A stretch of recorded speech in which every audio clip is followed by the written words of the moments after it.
Hello everyone, Nat here from gogotestme, and today we're going to be doing Blitz passage 768, as you can see up there on the top left, and the passage link is over there. Anyone can do it, so let's just get started. So one paragraph and the question's on the right, but let's just read the passage first before looking at the question. So, although computer-based tests promise greater precision, their unverified validity jeopardizes immediate policy decisions.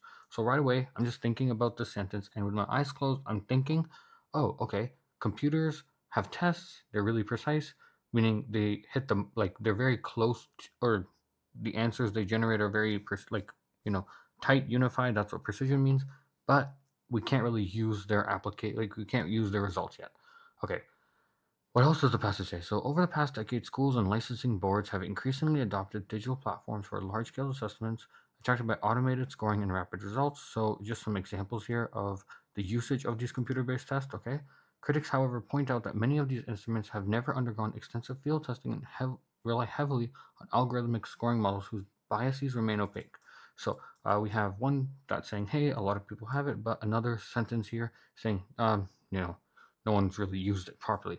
Okay, cool. Or like no one's ever used it in the real world, and there's the bias thing that no one knows about, where it's opaque. That's what by opaque means. Like you can't see through it. In this case, it means doesn't work. So recent pilot programs have revealed a discrepancy of roughly 12% between computer scores and those assigned by human raters. So we have some stats here, and in one state, I guess this is about the United States of America. So in one state, the abrupt transition to online examinations coincided with a sudden drop in passing rates. Okay. Spurring a wave of appeals from candidates. I have no clue what this is for, but I'm assuming this is just saying why tests are bad. This pattern suggests that unchecked adoption can distort credentialing and misallocate educational resources. Okay. Thus, policymakers should await robust validation before scaling such systems. Huh. Okay. Now I'm thinking that Okay, so after reading this, I'm getting the idea that, computer-based tests may be precise, but there's a lot of examples, especially like the last half of this paragraph, saying this is not a good thing, don't use it because it's not real-world applicable. So, the question is, what role does the sentence, thus policymakers should await robust validation before scaling such systems, play in the passage?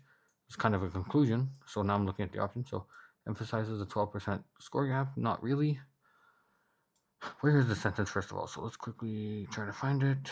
I'm trying. You can't use Control F on this MCAT, but oh, it's the last sentence. So does policymakers should await robust validation before scaling such systems? And I just want to point out that I tried to look at the bottom half because I realized this is a concluding statement, and I remember reading a bunch of concluding statements down here. So it functions as a concluding recommendation. Yep. Prior discussion. It serves as a call for immediate nationwide no.